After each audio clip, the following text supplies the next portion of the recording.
So ito, nagpo-prune kami ng aming kakao. Prune and trimming ng kakao. So kailangan yung baba niya dapat malinis para makalabas yung mga bunga niya.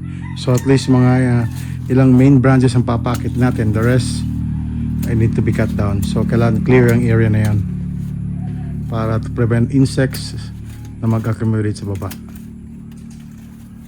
So ayan.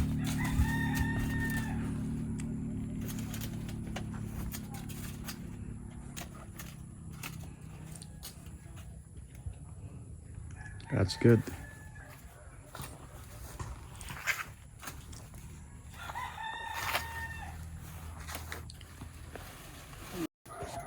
Trimming ulit ng kakao.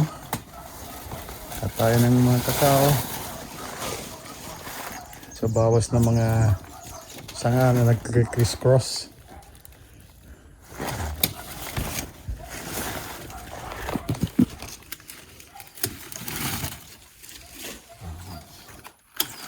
Yeah.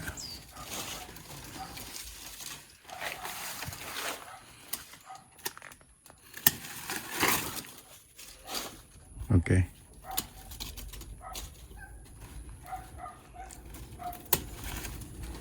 So, ito yung mga natin ginagawa. So, ito siguro lang alisin natin ito. Yung area na yan. Hindi na po. Yeah. Alisin natin yan. Alanganin siya eh. Okay. So, ayan. Maganda-ganda na. Medyo okay na siya. Sa baba. Good. So, ayan ang finished product. Ito ang malaking kakao na kailangan natin i-trim. So, proper trimming is needed para sa maintenance ng kakao.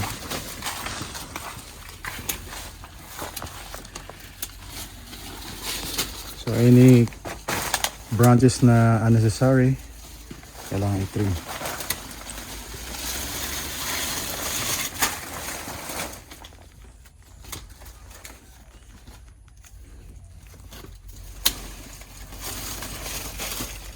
Yung mga duplicate branches which are crisscrossing each other, kailangan alisin din.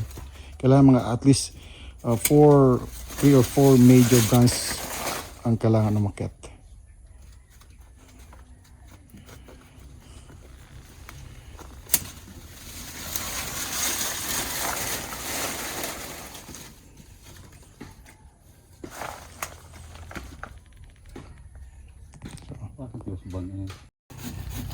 Yung main branches na sa baba, masyado siyang nakadikit sa lupa, kailangan natin alisin din.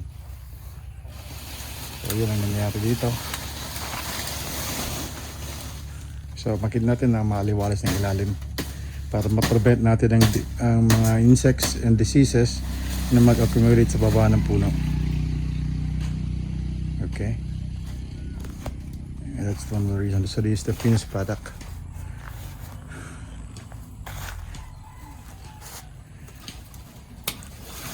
Ito yung kakao originally. Pinaalis natin yung kahoy na yan na diretso. Alisin natin yan kasi maaagaw yung sustansya ng kakao. And then itong area na to, inaalis din natin. Yan. So dyan ang putol na. Yan. So yan, babawasan natin ng ibang mga sanga. Yung mga sanga na parallel, inaalis din natin.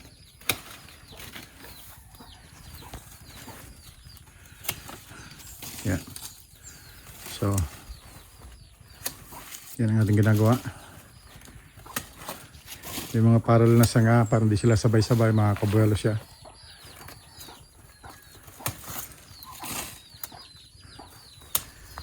Yan ang ating ginagawa sa ngayon. Part ng maintenance ng kakao para maglumaki siya ng maganda is trimming. Parang pagpapagupit ng tao, kailangan din ng kakao ng trimming. So, yan ang ating ginagawa sa ating kakao.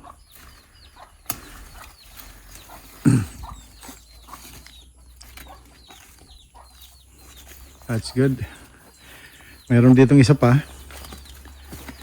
Doon may Meron ding isang maliit. Alis din natin yan. So medyo malinis na. And then yung mga area na may mga dry leaves, ganito lang do. Tingnan mo kung bakit may nag-dry yan. Siguro alisin natin yung ibang kadya na nagda-dry. So inaalis natin yan.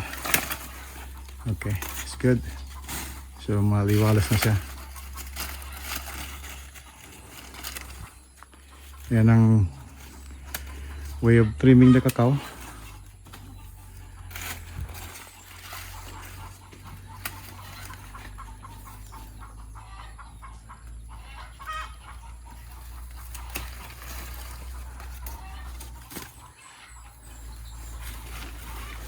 So, para makabayalo siya. Lahat ng leaves na nagkakasabay-sabay, kailangan bawasan natin.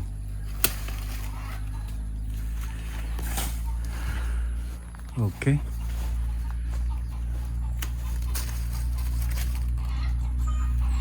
That's good.